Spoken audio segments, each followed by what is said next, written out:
make instant noodles. So let's start making. I'm boiling 2 cups of water. The water is boiling. Now I'm going to add the masala powder.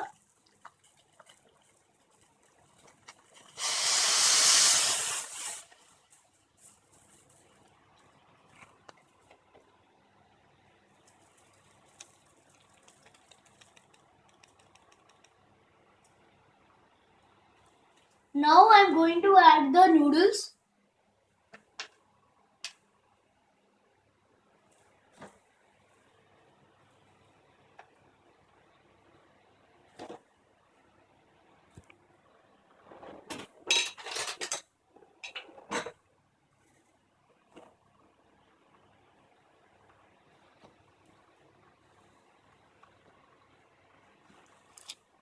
Mix it well.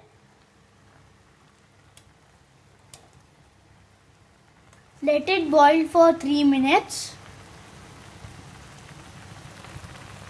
Now the noodles is ready. I'm going to transfer it to the bowl. Now the delicious noodles is ready to serve.